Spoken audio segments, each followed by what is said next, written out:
Sejam muito bem-vindos para mais um programa Cria do Morro. Eu sou o Marcos Crispim e tenho a satisfação de hoje contar com a presença do nosso convidado, Bruno Felipe, mais conhecido como? Bruno Lendas. Prazer, viu, Bruno, recebê-lo aqui. Desde já o nosso agradecimento de ter aceitado o nosso convite e compartilhar com os nossos telespectadores a sua história de vida. Desde já, por que Bruno Lendas? Bom, primeiro, a honra é minha. Eu te agradeço pela oportunidade de estar aqui e contar um pouco da minha história. E Bruno Lendas, antes a gente era conhecido como Bruno e o nome dos nossos pais, né? Bruno Tina, Bruno Escabu, quando eu conheci meus pais, mas depois do nosso projeto, o Lendas da Várzea, aí a gente passei a ser conhecido como Bruno Lendas. Bacana. Você citou aí desse trabalho que você faz para aqueles que porventura estão te conhecendo hoje através desse programa. Que tipo de trabalho é esse, Bruno? É um trabalho voltado para a comunicação no futebol amador. Decidimos começar esse trabalho para mostrar, usar as redes sociais para mostrar tudo que tem de valor no nosso futebol amador, seja base, seja os veteranos, e aí a gente está desbravando território no futebol amador aí. Bacana. Sei que tem muitas histórias emocionantes, né? Eu te acompanho e acredito que os telespectadores, aqueles que porventura não te conheciam, vão acompanhar também e vão se emocionar. Tem aquelas histórias engraçadas, como sempre, né? Aquele jogador que se acha jogador, né? É mais para contador de história do que jogador, né? Aquele caneludo, mas tem muito craque. Já acompanhou alguns craques aí surgindo, que se estouraram? Conta um pouquinho para nós aí. Na verdade, Marcos, tudo começou por uma geração brilhante, que me fez apaixonar realmente pelo futebol amador, né? Então, se a gente pegar aí há 30 anos atrás, era cativante, cara, acompanhar o futebol, né? Hoje a gente ainda busca essas referências, temos muitos craques, mas, cara, não dá nem para me mensurar quantos craques, quantos jogadores de muito talento eu tive a oportunidade de ver jogar e torço para continuar vendo nessas próximas gerações. Mas, cara, tem contador de história também demais, viu? Tem uns que enganam a gente no leiro, né? Mas realmente, Marcos, tem muito jogador bom de bola ainda, mas eu não consigo nem contar para você quantos craques de verdade eu tive a oportunidade de ver jogar futebol amador. Então não é mística não, nem aquele sonho não. De repente alguém vê um jogador profissional jogando e fala assim, lá na Várzea tem muitos jogadores melhores do que esse que está jogando aí. Tem mesmo? Tem assim, alguns que a gente olha e fala assim, rapaz, por que esse cara não virou profissional? Muitos. E aí a gente passa a entender, Marcos, um detalhe importante, que a gente percebe que não basta o talento para chegar no profissional. Aí entra o que você falou da questão das histórias. E a gente esbarra com tanta história que realmente chega a ser cômico e engraçado uma situação do cara não ter conseguido chegar lá. E algumas que deixam a gente um pouco triste, chateado, sim, porque já não é uma coisa assim, engraçado, já realmente é uma história triste que impediu aquele atleta de chegar. Mas isso eu garanto, cara, é fato. Tem muito atleta no amador que poderia sim estar no lugar de quem está ali no profissional, mas são circunstâncias, né? E quando a gente fala do futebol amador, quando fala do futebol de várzea, a gente logo assimila o terrão. Uhum. Você é um apaixonado aí pelo terrão? Como que é? Você gosta de ver aquele campo de terra batido, onde mesmo com os buracos, aquele jogador clássico põe ela no chão, como diz os antigos, põe ela para dormir, põe a bola para dormir ali? Então, também são situações. O terrão é a base, é onde começou tudo, né? Esse advento do sintético, essa melhoria é agora. Mas a nossa origem, a nossa raiz é do terrão. Então não tem como a gente negar, a nossa origem, nem lembrar com tanto saudosismo isso que você está falando, né? Essa característica de improviso que o jogador brasileiro carregou e nos fez destacar durante anos. Então os melhores momentos do nosso futebol é proveniente dessa situação do terrão.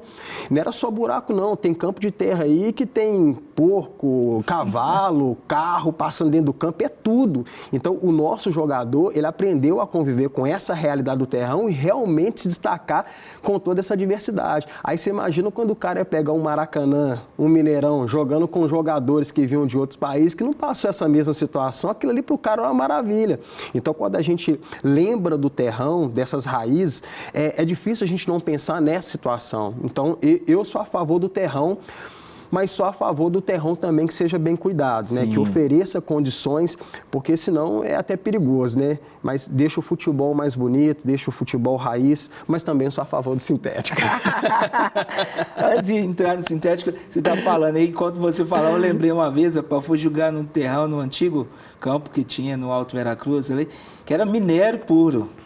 Eu caí numa disputa de bola, na hora que levantei, que passei a mão na coxa, sangue puro. Eu posso falar que eu dei sangue naquele dia. Literalmente, eu dei sangue naquele jogo. Mas você falou aí sobre sintética, né? Polêmica alguns meses atrás, inclusive no profissional, rendeu bastante aí sobre a famosa grama sintética.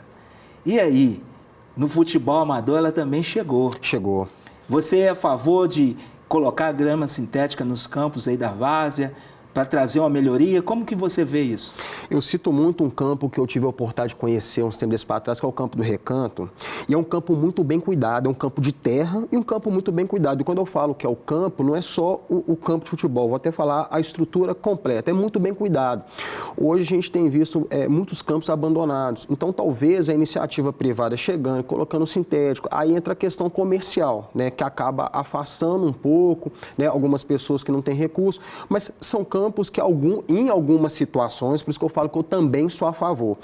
O campo está abandonado. Sim. A gente tem históricos aí de vários campos, nem vem o caso citar, mas que estão literalmente abandonados, não está sendo feito uso. Então, de repente, a iniciativa privada oferecendo aquela oportunidade de ter mais campos, porque senão depois acaba virando até outras coisas, né?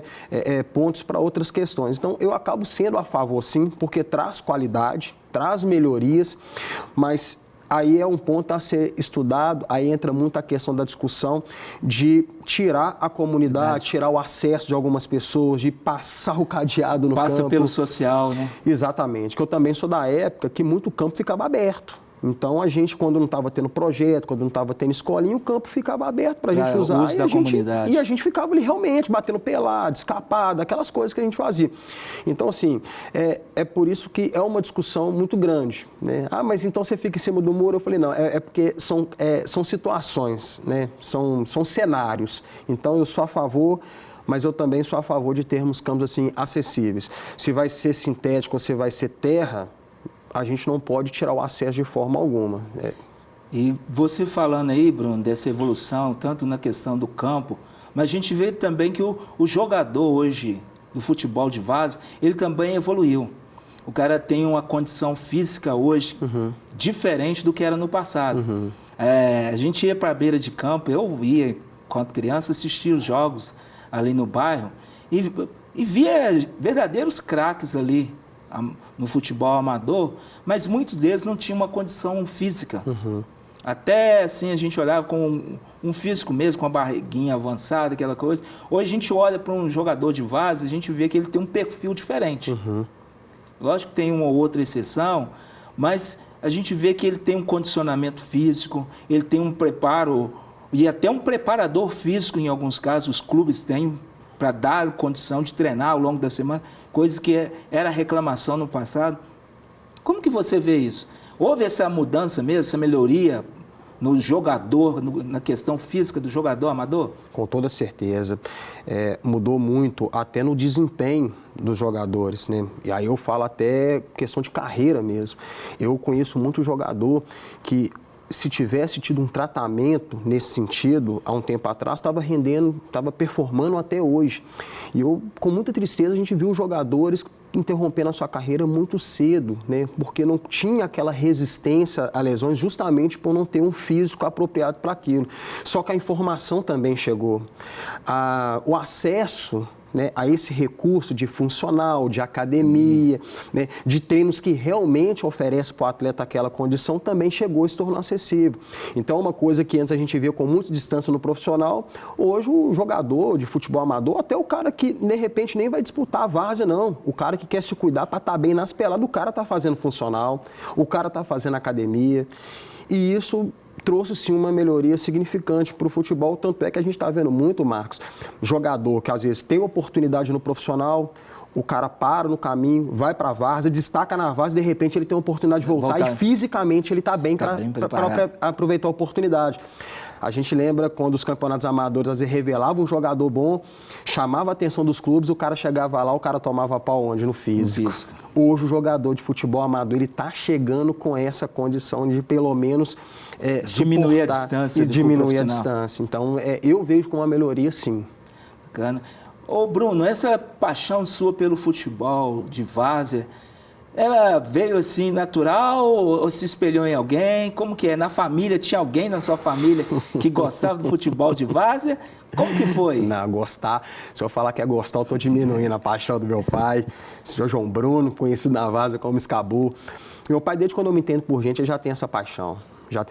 Só que ele não precisou estimular tanto. Levou, porque era a única diversão do meu pai. Então, aquele negócio, se eu quisesse ter um momento com ele, tinha que ser na beirada de campo.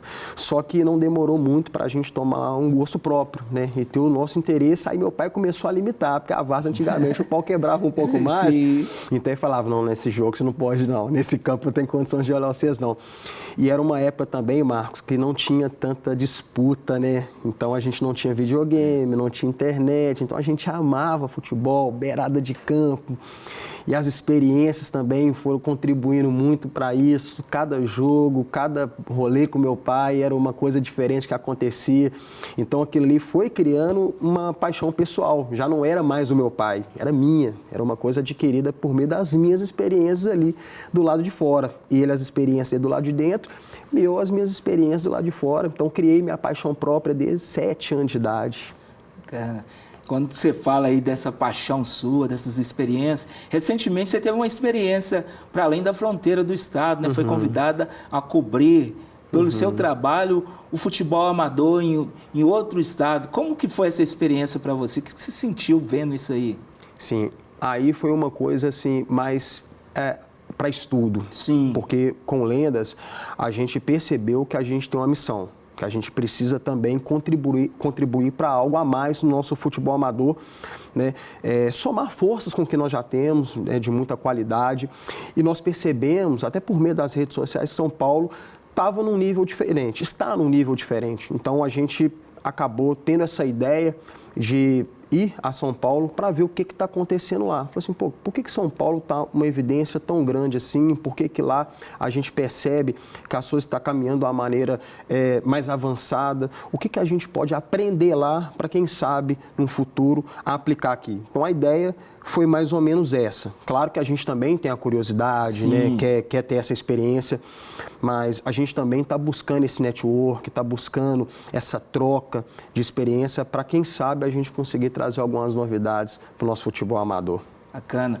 E quando a gente fala de rede social, de cobrir, de dar espaço, é interessante que quem gosta de rede social, normalmente você vai vendo ali perfis igual o seu, que traz, assim, nesses momentos, cobranças espetaculares, principalmente de falta, né? Que viraliza, pênalti, defesas de goleiro, pega aquelas bolas assim inacreditáveis e faz o lance ficar plasticamente bonito, né? E essa cobertura que você dá, eu vejo que um dia eu encontrei com você num evento e a gente passando, alguém virou, é o Lendas, é o Lendas. O jogador também, ele quer aparecer no Lenda porque acaba sendo uma vitrine para ele, né? Sim, com certeza. Ele se prepara, quando chega lá e opa, o Lendas está aí. É você sozinho que faz esse trabalho? Tem uma equipe? Como que é isso? Não, tem uma equipe que é uma dupla, né? É eu e meu irmão, o João que é o meu irmão dos homens, é o mais novo, né? É o João. E o João aceitou esse desafio. Embora o João não tenha começado a nossa história junto, né? É o Arthur, que é o outro irmão que eu tenho que está na Espanha. Mas o Arthur foi embora e depois surgiu a ideia do Lendas e o João veio junto, né? Então hoje sou eu e o João que fica responsável por captar esses momentos aí que você está falando. Olha o lance, como diria o narrador antigo aí, né? E é bacana porque surge realmente alguns lances assim que pega aquele... De repente... chama até mais atenção do que o jogo todo, né? Com Pega certeza. aquele detalhe ali, aquela batida, né? E perde também, tá? Você filmou? Nossa, eu não tava filmando na hora. Rapaz, se perde muito lance também. Não dá para chamar o replay, não, né? Aí você fica perguntando se algum colega da mídia, você filmou, você me passa esse lance aí. Tem que ter essa parceria, né? Mas realmente a gente consegue pegar lance que acaba se destacando muito, né? Ninguém quer saber quanto ficou o jogo, ninguém pergunta, mas fica maravilhado, né? Fica sensibilizado também com alguns lances e isso é o que vai destacando o trabalho, né? Cara. E por falar em lance, você citou no início da nossa conversa aqui de histórias felizes, cômicas, né? Mas também citou algumas tristes. Você contar uma história feliz para nós aí que você vivenciou aí de momentos empolgantes que, poxa, normalmente futebol traz isso, né? Tem uma frase muito famosa que o povo usa, não é só futebol. Exatamente. Cara, eu vou falar do Guilherme, né, que é um goleiro que está em evidência agora na várzea, que ele ganhou a Copa Itatiaia e esse cara, ele fez o que ele fez na Copa Itatiaia, na final da Copa Itatiaia, cara, eu não consigo pensar num cenário de alguém substituir esse feito, né, nos próximos anos, porque ele é um goleiro que fez um gol. Fez o gol? Fez um gol. Na final? Na final da Itatiaia, ele deu um chutão. Aí o companheiro dele, o adversário que acompanha de profissão, né? não peguei. Não, sabe por que não? Eu nunca imaginei que isso ia acontecer. Ele dá um chutão para afastar a bola. Aí a bola quicou, o goleiro confiou demais, ela passou por cima, ele pegou o pênalti, beleza. Ainda pegou o pênalti no mesmo jogo? Aí ele pegou o pênalti, aí ele fez esse gol e o detalhe não foi esse. O pênalti que ele pegou era o último lance do jogo, a equipe dele estava ganhando de 3-2. Não, isso é filme, né? Não? Aí isso é lenda, isso é lenda. Se não tivesse filmado, né? Se não fosse na época das antigas. Aí, enfim, e esse cara, depois de tudo isso que aconteceu, né, ele foi até num programa nosso que ele conta um pouco da história dele. Era jogador do América, não tinha cabeça, aí é o que a gente fala de por que muita gente para pelo caminho. E ele fala que ele teve... Aí o detalhe é que ele fala muito bem das pessoas que passaram pelo caminho dele, que fizeram de tudo para que ele realmente cuidasse de outras áreas da vida dele, que não fosse só o futebol, para que ele conseguisse chegar lá. Aí ele fala que depois do encontro dele com Cristo, de conhecer Jesus, ele agradece tanto essas pessoas, fala assim, realmente eu não mereci essa oportunidade, porque hoje eu vejo que vocês fizeram tudo para que eu tivesse uma realidade diferente, ou seja, era um cara extremamente talentoso, mas que é o que eu falo, as escolhas, mas só que ele reconhece, né, o que esses profissionais ali tentaram fazer para ele, e o que eu acho bonito é que para quem crê, né, no caso eu sou cristão, como que Jesus tem a condição de transformar e a felicidade dele de entender que é o processo que ele precisou passar para amadurecer e ele, depois de ter passado por tudo isso, ele ainda agradece. Então eu acho que fica uma mensagem para quem ainda está lá vivendo aquilo. Então se de repente está passando pelo que está passando, cara, se o seu momento ainda não passou, ouve, com a sabedoria de quem viveu. Então, é uma história que eu acho legal, né? Viveu uma coisa interessante na várzea, teve uma oportunidade, mas tem um reconhecimento de dar, né, honra a quem, pelo menos, tentou ajudar ele. Bacana. E aproveitando essa deixa sua sobre o conselho para lá, eu queria que você deixasse uma palavra para aqueles que estão nos assistindo, que estão nos acompanhando, Bruno. Fica à vontade, deixa um conselho para essa pessoa que está assistindo o nosso programa hoje aí, na Rede Super, ou nos canais aí da internet, no YouTube e outros da nossa querida Rede Super. Fica à vontade. Olha, eu costumo ouvir de muitas pessoas que nem me conhecem a questão de ser referência. E isso acaba atribuindo uma responsabilidade muito grande de realmente nos tornarmos uma referência. Independente se tem muitas pessoas te observando, ou se você tem um ciclo pequeno, eu acredito que a gente tem uma missão de deixar um bom legado. Independente do que a gente faz, independente do nosso cenário, da nossa circunstância, tem pessoas nos observando, tem pessoas que se espelham na gente.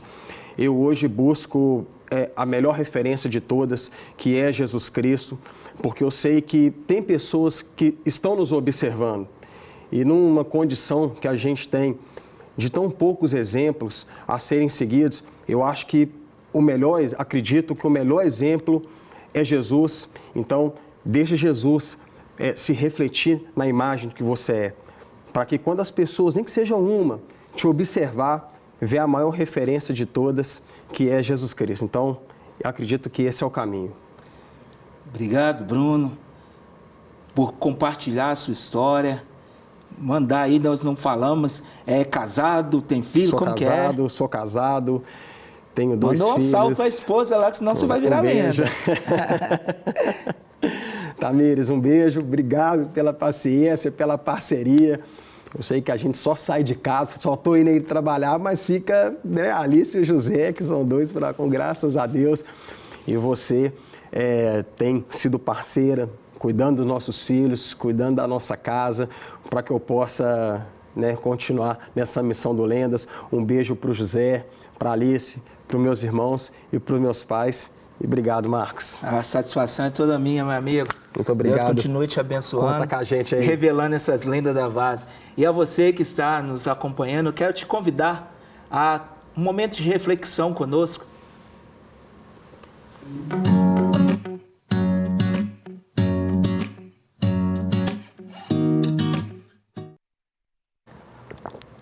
A você que está conosco, eu quero te agradecer por ter ficado até agora aqui ouvindo essa história do Bruno, contando a respeito de vários atletas, de lendas da Várzea.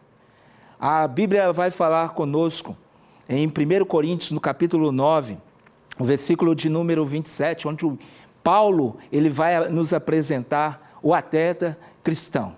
O atleta cristão é aquele que em tudo se domina. Paulo, com certeza, devia estar observando o esporte, principalmente aqueles que deram a origem às Olimpíadas, como nós conhecemos hoje. E Paulo faz uma comparação daqueles que correm no estádio, ou seja, aquelas pessoas que vai correr e aí eles precisam se dominar. E para quê? Porque ele faz a reflexão que apenas um leva o prêmio, mas nós temos que nos abster. Temos que tirar fora aquilo que, porventura, nos impede, como o Bruno citou aqui, de alcançar os nossos objetivos. Para que ele não venha desferir soco no vento, chute fora, mas ao dominar-se, ao se condicionar na vida, na corrida da vida, nessa verdadeira disputa celestial, que é alcançarmos o prêmio da verdadeira coroação, que é a coroa da vida. Então ele fala que ele subjugava o seu corpo, ele reduzia a servidão, ou seja, ele se preparava. Tem coisas na vida, como o Provérbios vai falar conosco, há caminho que ao homem parece ser bom, mas o seu fim são caminhos de morte. Então, muitas das vezes, na Várzea a gente vê isso, jogadores que tinham um potencial gigante, mas se perderam por não se dominarem. Às vezes dominava até bem uma bola no peito, colocava no chão, mas fora de campo se perdeu. E assim também é na corrida da vida, assim também são nas disputas da vida. Nós devemos deixar de lado tudo aquilo que nos atrapalha, tudo aquilo que tenta nos tirar do foco do objetivo final, que é de terminar a carreira, mas acima de tudo guardar a fé em Cristo, guardando sempre no seu coração. Então, que você possa ser essa pessoa, um atleta cristão, aquele que condiciona, aquele que treina, aquele que repousa no momento certo, mas acima de tudo, aquele que está correndo, sem perder o foco, à carreira que lhe foi proposta, para um dia receber de Cristo o verdadeiro prêmio, um prêmio incorruptível, que é o qual o nosso Senhor, o justo juiz, dará a todos aqueles que permanecerem com Ele. Por isso, desde já eu quero te abençoar, que Deus em Cristo te abençoe. Fique conosco, até o próximo programa. Forte abraço.